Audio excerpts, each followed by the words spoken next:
하나님께서 지난 한 주간도 너무너무 잘해 주셨습니다. 그 중에 몇 가지만 나누겠습니다. 가장 먼저 감사한 것은 우리 모두가 공감하는 것처럼 40일 특별 새벽 기도회가 은혜 가운데 잘 맞춰진 것입니다. 특별히 강사를 초청하고 간절히 기도하고 그랬을 뿐 아니라 강사비를 직접 지불하고 섬기라고 애써신 많은 성도님들한테 감사를 드리고요. 또 여러 가지 영역에서 40일 동안 지치지 않고 자기가 맡은 일을 감당해 주신 많은 봉사자들 때문에 잘 마칠 수 있었습니다.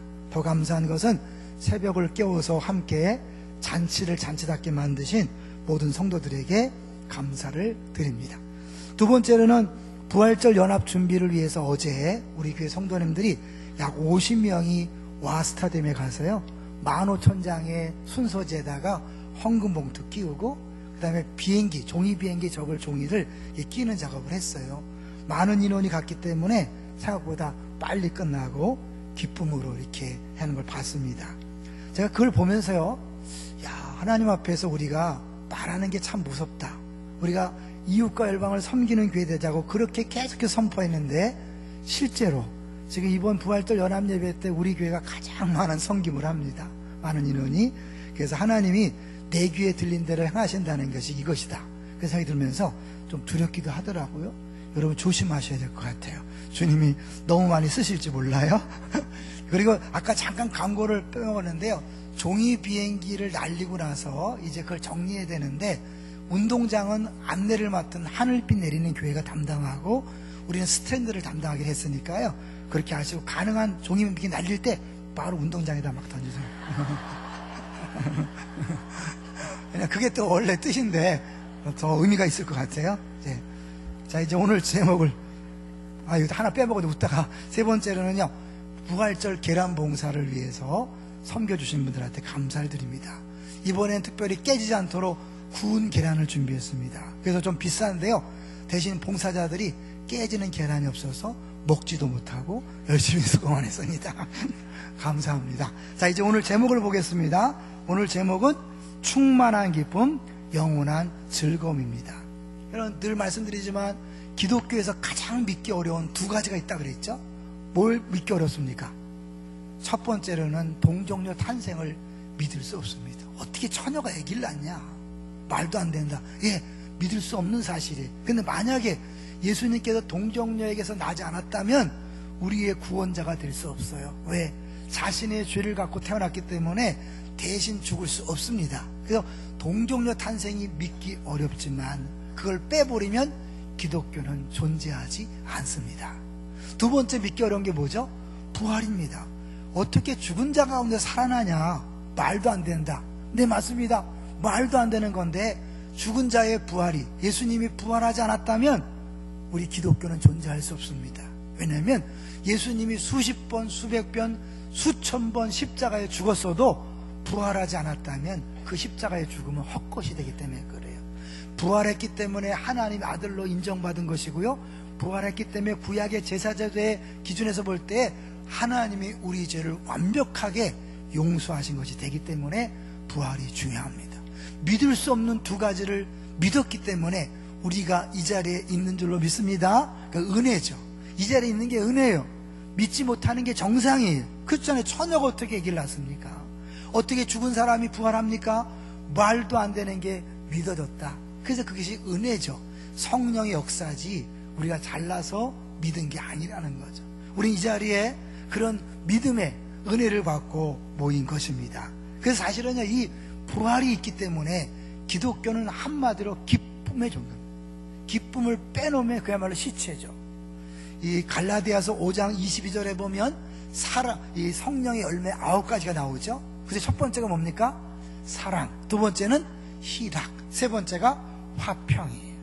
그런데 로마서 14장 17절에 보니까 하나님 나라는 먹고 마시는 것이 아니요 오직 성령 안에서 의와 희락과 화평이라.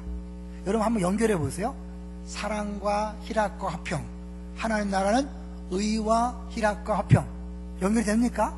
희락과 화평이 공통점이라면 결국 사랑이라는 것도 의와 연관이 있는 거죠. 의라는 것이 하나님과 올바른 관계요, 하나님과 올바른 관계라는 것은 결국 이 정당함을 넘어서 사랑하는 관계임을 우리에게 의미하는 것입니다. 그런가 하면 데살로니가전서 5장 16절에 항상 기뻐하라, 쉬지 말고 기도하라, 범사에 감사하라. 이것이 너희를 향한 하나님 뜻이래요. 하나님 뜻이 기뻐하는 거예요. 그렇다면 어떻게? 기뻐하지 않는 것은 하나님 뜻이 아닙니다. 내가 기뻐하지 않는다는 건 하나님을 불순종하는 거예요. 와, 엄청나죠? 그런데 우리가 어떻게 기뻐할 수 있습니까? 내가 기뻐하지 않고 싶어서 안 하는 게 아닙니다. 기뻐할 상황이 아닙니다. 네, 맞습니다. 이번에 40일 특세 강사 중에 박성현 목사가 왔죠. 근데 설교하는 걸 가만히 들어보니까 사람이 많이 변했어요. 그래서 변했다 그러는데 끝나고 나서 들어보니까 최근에 아주 큰 고통을 당했더라. 한 교회 열심인 분이 교육전사를 내보내라고, 둘 중에 하나를 택하라. 교육전사가 나가든지 우리가 나가든지. 여러분, 우리 교회는 그런 일이 없기를 바랍니다. 그래서 그 3번을 빌었대. 무릎 꿇고. 그게 절대 안 된다. 그래서 결국 어쩔 수 없이 부교육자를 내보내면서 너무너무 마음 아파서 우울증, 그 펄펄 뛰는 목사가 우울증에 걸릴 뻔했다는 거예요. 그걸 들어보니까 야, 고난이 사람을 변화시켰구나. 그러면서도 야, 많이 힘들었겠다. 그런가 하면요, 이제 우리 교회가 후원하시는 교회가 있는데 그 교회는 원래 다른 교회를 후원하던 아주 잘 나가던 교회였어요. 한꺼번에 수십 명이 나가면서 몇 명 안 남았어요. 그러면서 1년 3개월을 지나는데 오늘 하나님이 그러더래요. 너 왜 기뻐하지 않느냐? 그러면 1년 3개월 동안 목사가 진짜 기뻐하지 않았다는 거예요. 너무 힘드니까. 그런 생각하기를, 야, 내가 그전에는 왜 기뻐했지? 무엇 때문에 기뻐했지? 생각해보니까 내 기쁨의 원인이 하나님 때문이 아니라 상황과 조건 때문이었다는 것을 고백하더라고요. 얼마나 은혜가 되는지. 하나님이 우리에게 그런 걸 깨닫게 하시려고 저는 고난도 주시는구나 생각이 들었어요. 사실 이 고난이 너무 심각한 고난이 많기 때문에 기뻐한다는 것 말도 안 되는 거예요. 더구나 오늘 제목을 보면요, 뭐예요? 충만한 기쁨, 영원한 즐거움이에요. 충만하다는 건 부족함이 없는 완벽한 기쁨이에요. 근데 그것도 일시적인 기쁨이 아니라 영원한 거예요. 이런 것이 가능할까요?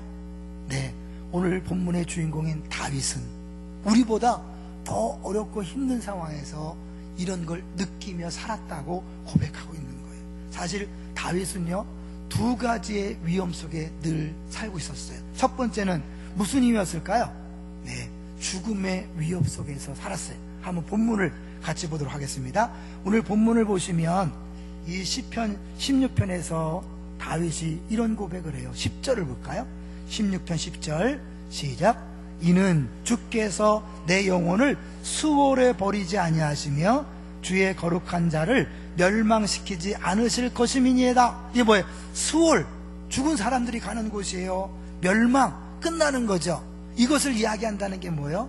다윗이 일생 동안 그런 위험 속에서 살았다는 거죠. 잘 아는 것처럼 사울이 가만두지 않았어요. 다윗이 잘못한 게 있는 게 아니에요. 사울이 시기와 질투 때문에 그렇게 못살게 굴고 잡아 죽이려고 하니까 도망가다가 땅덩이가 좁으니까 갈 데가 없잖아요. 그러니까 어때요? 블레셋 땅으로 도망갔어요. 근데 골리앗이라고 기억하죠? 골리앗이 어디 출신이에요? 가드 출신이에요. 가드는 블레셋의 5 고을 중에 가사, 가드, 아스도 할 때 가드예요. 그러니까 결국 이 블레셋 땅, 특히 가드 지역은 다윗하면 철천지 원수예요. 우리 영웅을 죽인 나쁜 놈. 근데 거길 도망간 거예요. 신하들이 알아보고 얘기합니다. 저놈은 우리의 영웅 골리앗을 죽인 인간입니다. 살려두면 안 됩니다. 갑자기 당황해서 다윗이 침을 막 흘리면서 벽을 득득 긁으면서 미친 척을 하고 간신히 빠져나왔어요. 그리고 한 번이 아니에요. 우리 또 강사로 오셨던 목사님이 특별히 그 부분을 설교했는데요. 2번째는 또 블레셋을 피신했는데 이번엔 받아줬어요. 대신에 자기 종족인 이스라엘과 싸울 수밖에 없는 위기에 처했다가 하나님의 도우심으로 간신히 그 위기에서 벗어나는데 돌아와 보니까 온 가족들이 다 잡혀갔어요. 그런 어마어마한 황당한 일을 경험할 정도로 다윗이 어려웠어요. 쉬운 생활이 아니었어요. 그런데 다윗은 오늘 11절 보겠습니다. 11절 시작.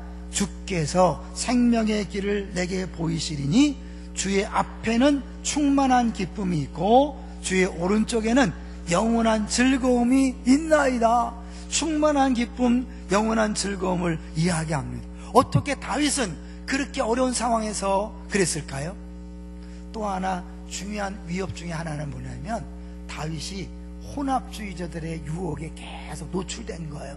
혼합주의자는 누구냐면 하나님을 믿지만 동시에 하나님 외에 다른 것도 의지하고 섬기는 사람을 얘기하는 거예요.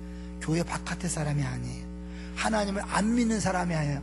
하나님을 믿지만 눈에 보이지 하나님이 믿어지지 않아서 한쪽에 다른 주머니, 다른 보험을 준비하고 있는 거예요. 이건 우리 보험을 얘기하는 게 아니에요. 우리가 뭐죠? 우리가 어떤 사람에게 뇌물을 주는 게 뭐예요? 보험을 준비한다 그렇게 얘기하잖아요. 그러니까 내가 다른 뭔가 안전 대책을 세우는 걸 얘기하는 거예요. 우리가 교회 성경에서는요 66권 전체가 이 우상 숭배에 대한 이야기입니다. 10계명 기억하시죠? 첫 번째 계명이 뭡니까? 나 외에 다른 신을 섬기지 말라. 나만 사랑해라. 두 번째, 너를 위하여 우상을 만들지 말라. 우리 금송아지 얘기했어요. 오늘 다윗이 그런 위협 속에 있습니다. 왜요? 여기 보니까 4절을 보세요. 16편 4절. 다윗이 이런 고백을 해요. 4절 시작. 다른 신에게 예물을 드리는 자는 괴로움이 더할 것이라. 나는 그들이 드리는 피의 전제를 드리지 아니하며 내 입술로 그 이름도 부르지 아니하려다. 왜 이렇게 하겠어요? 자꾸 그 유혹하고. 그러니까 우리 쉽게 얘기하면 하나님을 작작 믿어라. 믿어도 그렇게 믿으면 안 돼. 지금 어떤 세상인데. 여러분 더 이야기하지 않을 거예요. 내가 순수하게 하나님 말씀을 믿고 지키려고 하면 주변에서 야 세상은 그렇게 살 수 없어 라고 누가 얘기해요? 목사가 얘기해요. 장로님이 얘기해요. 권사님이 얘기하고 안수집사님이 얘기해요. 나도 예수 믿지만 나도 교회 다니지만 그렇게 살면 안 돼. 적당히 인간관계를 생각해야지. 적당히 눈을 감고 이익을 남겨야지. 너 교회 가봐라. 돈 없으면 무시당한다. 막 이러면서 막 그런 얘기 할 때 흔들리는 거죠. 다윗이 그런 유혹 속에서도 아니다. 나는 주만 의지한다. 자 1절을 보세요. 16편 1절 시작. 하나님이여 나를 지켜주소서. 내가 주께 피하나이다. 2절 내가 여호와께 아뢰되 주는 나의 주님이시오니 주밖에는 나의 복이 없다 하였나이다. 주밖에는 없다는 거예요. 뭐야? 자꾸 옆에서 주님 외에 다른 것을 자꾸 하라는 거예요. 신약시대는 괜찮은가요? 예수님이 말씀하셨잖아요. 하나님과 재물을 겸하여 섬길 수 없다. 아직 돈 얘기하면 싫어하시기 때문에 더 말을 하지 않으려고 그래요. 인간에게 이 돈만큼 하나님 자리에 올라가는 게 없어요. 세상이 그러니까요. 그죠? 돈 있으면 다 되는 세상이잖아요. 동의하시나요? 네, 돈 있으면 다 되는 세상. 그러기 때문에 사람들은 하나님, 눈에 안 보이는 하나님을 믿기보다는 눈에 보이는 돈에 마음을 뺏길 수 없는 게 정상이에요. 이상한 게 아니에요. 그리고 자녀에 대하여 우리 자녀가 잘 되길 바라요. 왜요? 자녀가 안 되면 자녀뿐만 아니라 가문 전체에 문제가 생기기 때문에 어떻게 하든지 자녀가 잘 돼야 돼요. 네, 그 자체가 나쁜 건 아니에요. 부모 입장에서 자녀가 잘 되길 바라는 건 나쁜 게 아니에요. 그런데 그것이 내 마음을 사로잡는 거예요. 그래서 예수를 믿어도 자녀가 잘못됐을 때 죽을 것 같고 살맛이 안 나고 흔들리고. 제가 옛날에 그랬다고 그랬잖아요. 우리 아들이 고등학교 떨어졌을 때, 명제고 떨어졌을 때 목회할 맛이 안 났다는 게 우리 아내한테 혼났어요. 그런 얘기 했다가 목사가 어디 그러냐. 제가요 예전에 그런 적이 있었어. 난 당연히 목사니까 내가 목회 열심히 하면 우리 아들을 잘 되게 할 줄 알았어요.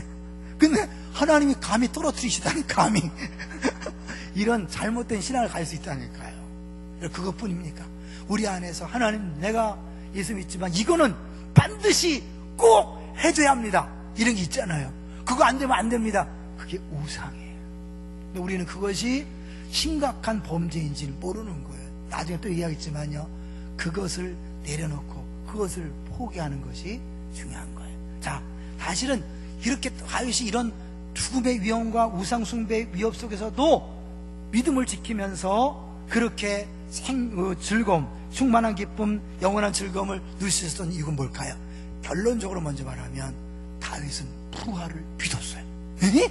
예수님 오시기 전에 그렇게 오래전에 부활을 믿었다고요? 네, 성경으로 증명하겠습니다. 사도행전을 가보세요. 사도행전 2장에 사도행전 2장 24절에서 36절에 성경을 통해 여러분이 확인하세요. 베드로가 자기도 예수 믿었지만 두려워서 쩔쩔매다가 예수의 부활을 보고 성령 충만한 다음에 설교를 합니다. 그때 오늘 시편을 그대로 인용해요. 자, 24절 2장 24절에 시작. 하나님께서 그를 사망의 고통에서 풀어 살리셨으니 이는 그가 사망에 매여 있을 수 없었음이라. 그 다음에 계속해서 다윗이 그를 가리켜 이르되 내가 항상 내 앞에 계신 주를 배웠음이요 나로 요동하지 않게 하기 위하여 그가 내 우편에 계시도다. 그러므로 내 마음이 기뻐하였고 내 혀도 즐거워하였으며 육체도 희망에 거하리니 27절 이는 내 영혼을 음부에 버리지 아니하시며 주의 거룩한 자로 썩음을 당하지 않게 하실 것이미로다. 28절 주께서 생명의 길을 내게 보이셨으니 주 앞에서 내게 기쁨이 충만하게 하시려다 하였으므로. 뭐예요? 오늘 시편을 그대로 인용하죠. 이게 뭐예요? 24절에 예수님의 부활을 얘기하면서 다윗도 예수님 오시기 수백 년 전에 이미 예수님이 이 땅에 오셔서 부활할 것을 믿음으로 바라봤다는 거예요. 성령의 은혜죠. 성령을 통하여 믿음으로 바라보는 믿음만으로도 그는 충만한 기쁨, 영원한 즐거움을 누릴 수 있었다면 예수 부활하신 지 2000년이 지나도록 수많은 기독교인들이 그 부활 때문에 죽음을 무릅쓰고 기꺼이 죽음의 현장에 달려가고 어떤 고난도 이겨낸 것을 봤고 우리 자신이 그 부활을 믿는다면 어떻겠어요? 다윗보다도 더 기뻐하고 더 완벽한 영생을 누려야 마땅하지 않을까요? 근데 왜 안 될까요? 거기서 이제 우리는 다윗이 그렇게 그것을 단순히 부활을 바라보는 믿음만으로도 누릴 수 있었던 비결을 잠깐 보려고 합니다. 자, 먼저 7절을 볼까요? 아니 8절을 보겠습니다. 8절 다윗의 비결이에요. 8절 시작. 내가 여호와를 항상 내 앞에 모심이요 그가 나의 오른쪽에 계심으로 내가 흔들리지 아니하려다. 다윗의 비결은 뭐예요? 여호와를 항상 내 앞에 모셨다는 거예요. 그때 그가 하나님이 내 오른편에 계셨다. 이 오른편에 있다는 것은요 법정에서 변호를 해주는 것을 의미하기도 해요. 그리고 전쟁터에서 뒤를 받쳐주면서 보호하고 지원해 주는 걸 의미해요. 세 번째는 나그네 길에서 동행이 되어주는 것을 의미하는 거예요. 그러니까 뭐예요? 든든하게 지켜주고 보호해 주는 것이 오른편에 있다는 뜻이에요. 자, 근데 그렇다면 주님의 오른편에 계시다는 건 뭐예요? 내가 그분을 내가 모실 때 그렇게 된다면 모신다는 게 뭘까요? 모시는 거. 여기서 잠깐요. 시어머니를 데리고 사는 사람이 있고 시어머니를 모시고 사는 사람이 있어요. 어떤 차이가 있을까요? 데리고 사는 사람은 내가 좋아하는 대로 막 대접하는 거예요. 생선이 있을 때 시어머니한테 물어보지 않고 내가 굽는 거 좋아하면 구워서 드리는 거예요. 난 쪄 먹고 싶은데 소용없어요. 이건 데리고 사는 거예요. 모시고 사는 건 뭘까요? 어머니 찔까요 굴까요 물어보는 게 모시고 사는 거죠. 예수님을 데리고 사는 사람도 있고 모시고 사는 사람도 있어요. 어떤 사람일까요? 내 마음대로 하면서 필요할 때마다 주님 도와주세요 이건 데리고 사는 거예요. 주님을. 그러나 매 순간마다 주님 어떻게 할까요? 묻는 것은 모시고 사는 거예요. 그래서 그 사람은 어때? 말씀에 귀를 기울이면 7절이에요. 자, 8절 앞에 7절 시작. 나를 훈계하신 여호와를 송축할지라 밤마다 내 양심이 나를 교훈하도다. 나를 훈계하신 여호와. 여러분, 날마다 하나님의 훈계를 듣는 사람, 하나님 말씀에 귀 기울이고 그 말씀에 순종하는 사람, 그 사람이 하나님을 모시는 것이고 그 사람이 하나님 모실 때 그 하나님이 오른편에 계셔서 든든히 지켜주시고 보호하시는 것을 경험할 수 있는 것입니다. 참 재미난 것은요, 이 말씀을 듣는 것이, 말씀이 우리의 기쁨과 영광이 된다는 걸 다른 성경에 더 분명히 얘기해요. 우리 11절에요 기쁨하고 즐거움을 기억하면서 예레미야로 한번 가보세요. 예레미야 15장 16절 화면에 나오니까요, 여러분 이제 화면 뜨면 바로 보세요. 예레미야 15장 16절 화면 뜨겠죠? 나보다 늦게 뜨나 빨리 뜨나 보겠습니다. 15장 16절 같이 읽어봅니다. 시작. 만군의 하나님이 여호와시여 나는 주의 이름으로 일컬음을 받는 자라. 내가 주의 말씀을 얻어먹었사오니 주의 말씀은 내게 기쁨과 내 마음의 즐거움이오나. 뭐예요? 내 기쁨과 내 마음의 즐거움. 하나님의 말씀을 먹었을 때 기쁨과 즐거움이 있다고 얘기합니다. 그러니까 오늘 본문의 7절과 8절이 11절과 연관이 되는 것을 우리에게 보여주고 있는 거죠. 그래서 시편 1편 복 있는 사람은 악인의 꾀를 쫓지 아니하며 죄인의 길에 서지 아니하며 오만한 자의 자리에 앉지 아니하고 오직 여호와 율법을 즐거워하여 그 율법을 주야로 묵상하는 자로다. 아까 다윗이 두 가지의 위협 속에 있었다 그랬죠. 죽음의 위협과 혼합주의자들, 우상 숭배자들의 그 꼬임, 악인의 꾀죠. 죄인의 길이죠.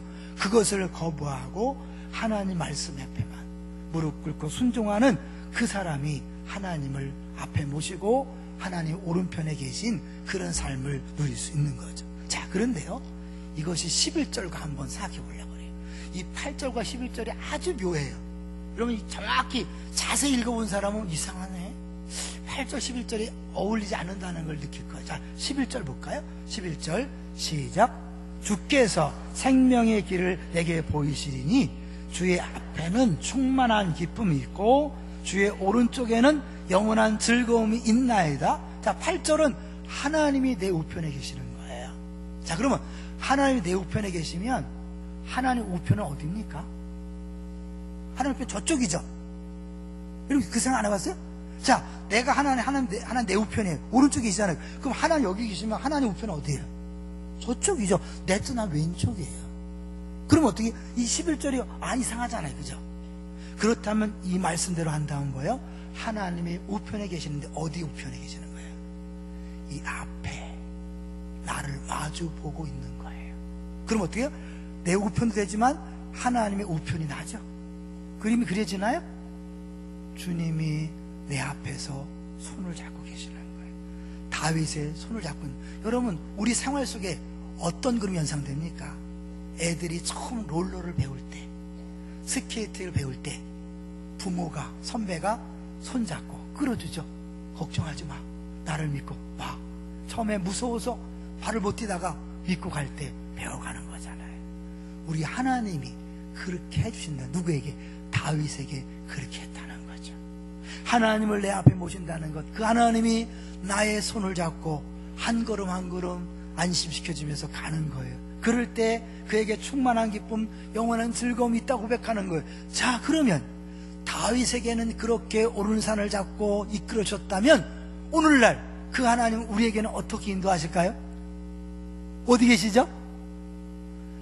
옆에 계신 것도 아니고 앞에 계신 것도 내 안에 계시는 거예요. 믿습니까?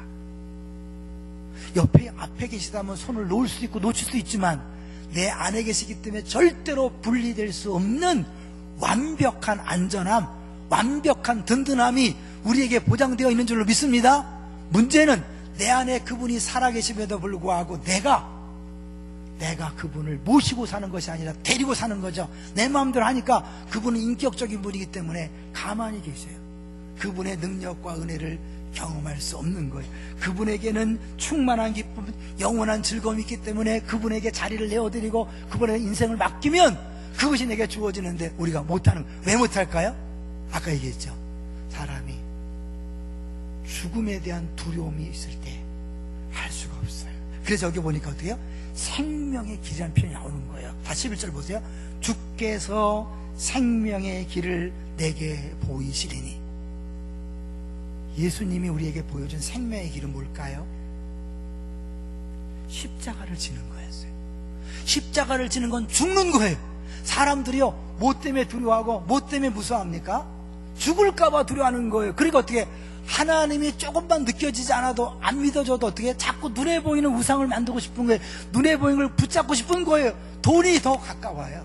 자녀가 잘 되니 더 가까워요. 내 자존심이 더 가까워요. 인간관계가 더 가까워요. 결론을 보면 죽을까봐, 망할까봐 두려워서 그러는 거예요. 쩔쩔매는 거죠. 그 사람은 어떻게 그 죽음의 문제를 내가 해결해 보려고, 내가 사람들의 관계를 끊어버리지 않으려고 죄송하지만 회식 자리에서 억지로 술도 마시고 거짓말도 하고 같이 죄도 짓고 그러면서 어떻게 관계가 끊어지지 않기 위해서 애를 쓰는 거예요. 결론인 거죠. 나중에 그 잘못 때문에, 그 범죄 때문에, 그 실수 때문에 내 인생의 발목이 잡힙니다. 근데 사람이 이 조금만 있으면, 돈만 있으면, 높은 자리에 올라가면, 스타가 되면 이게 있을 때는 뭐예요? 그냥 막 달려가려고 몰라요. 그러면서 어떻게 저것만 붙잡으면 된다, 무지개 파랑새를 막 쫓아가는 거죠. 힘들고 어려워도 저것만 잡으면 되겠지. 근데 막상 잡으면 어떨까요? 돈 많은 사람이 즐겁던가요? 아니에요. 스타가 되면 행복하던가요? 아니에요. 우리 많이 봤잖아요. 다 가지고 가장 높은 데 자리에 올랐지만 그 사람들이 자살하고 힘들어하는 걸 볼 수 있어요. 왜? 그거는 우리에게 진정한 행복, 즐거움을 줄 수 없기 때문입니다. 근데 그걸 잡기 전까지는 그것이 있으면 된다고 생각하니까 가는 거예요. 마지막에 딱 인생 마지막에 아니었네, 후회도 소용없는 거죠. 이럴 줄 알았으면 차라리 그 돈으로 내 아내를, 남편을 더 사랑하고 자녀들을 더 사랑으로 키우고 이웃을 섬기고 봉사할 텐데, 그러죠. 우리의 목표를 향해 달려가다 보니까 아내도 남편도 없고 자녀도 없고 일만 열심히 살았는데 마지막에 하니까 헛되고 헛되니 모든 것이 헛되도다. 누구의 고백이죠? 솔로몬의 고백이에요. 솔로몬이 얘기하면 내 젊은 날에 아무 낙이 없다고 하루 이르기 전에 창조주 여호와를 기억하라. 그 하나님을 잊어버리고 다른 것을 붙잡고 다른 것으로 안전대책을 세우려고 하는 사람 마지막에 다 후회한다는 거예요. 여기 보니까 어때요? 근심을, 괴로움이 더할 것이라는 거예요. 여기서 벗어나는 길이 뭘까요? 죽음을 두려워하지 않는 거예요. 세상 제일 무서운 사람이 누구예요? 죽일 테면 죽여라.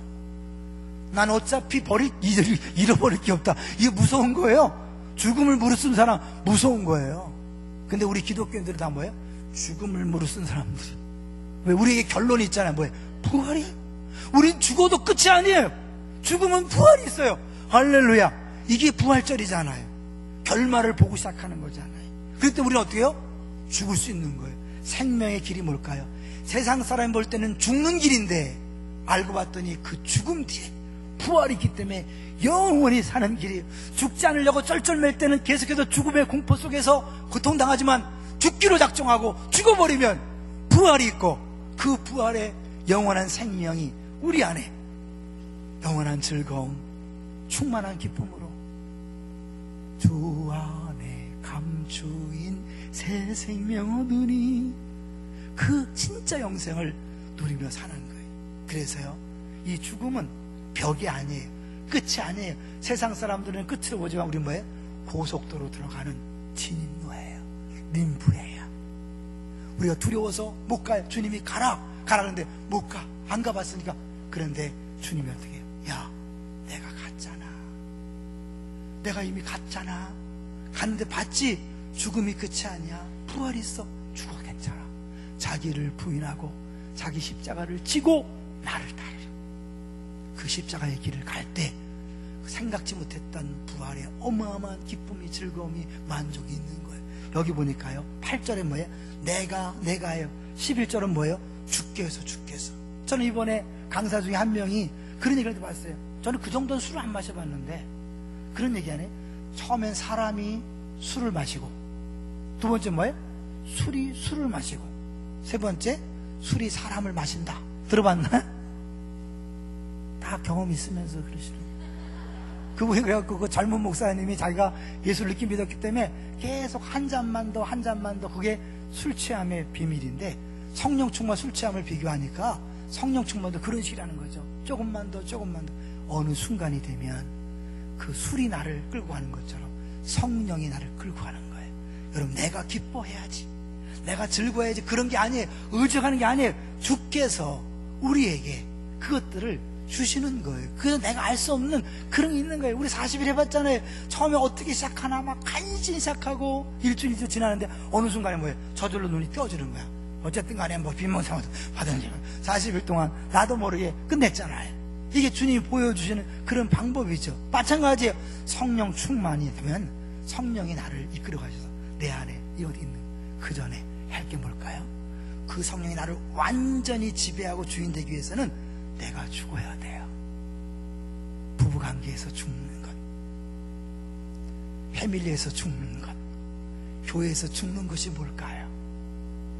내 주장, 내 고집을 피면 당장은 신나는 것처럼 보이지만 거긴 지옥입니다. 그래서 내가 죽어지면, 내가 내 뜻을 접고 부인하면 거기에 부활의 생명이 있어서 나도 천국, 모두의 천국입니다. 이게 끊임없는 두려움이 있을 때 십자가를 바라보는 거예요. 저 십자가를 통하여 하나님 나를 사랑하시고 부활하신 그 주님을 바라보면서 용기를 갖는 거예요. 더 이상 제가 얘기하면 잔소리니까 외부 강사의 음성을 듣겠습니다. 사랑의 교회 옥하는 목사님의 피 끓는 절규를 한번 들어보시겠습니다.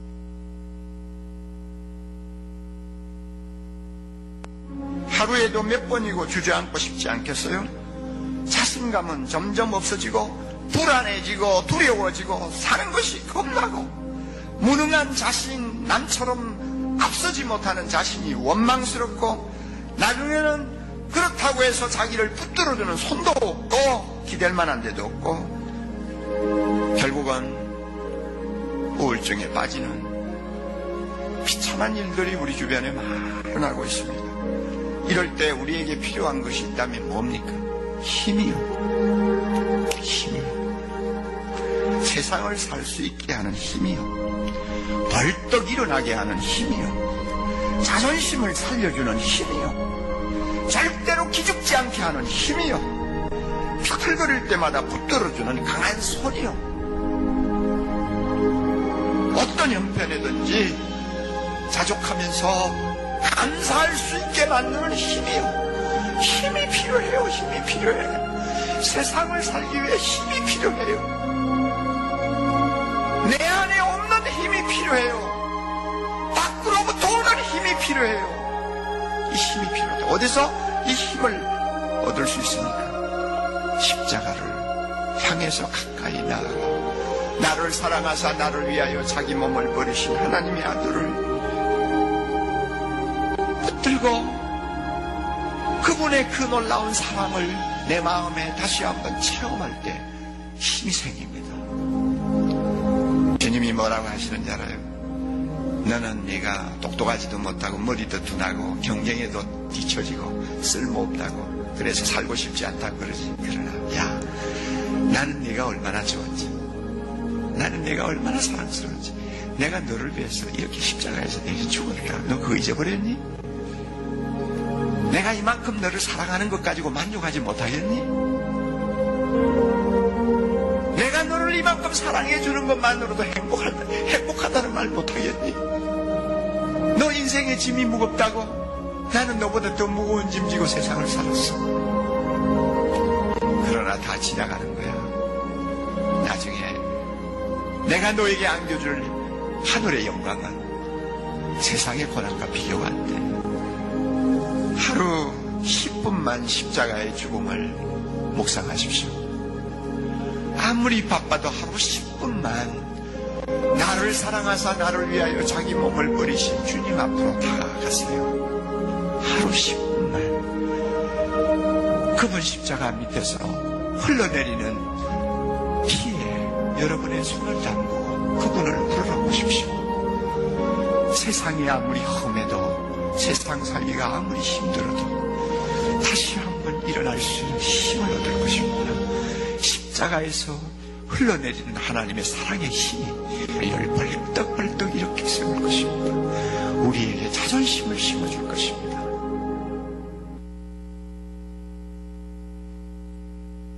우리는 오늘 부활절 예배를 드리고 있습니다. 예수님 부활이 없다면 이 예배는 의미가 없을 것입니다.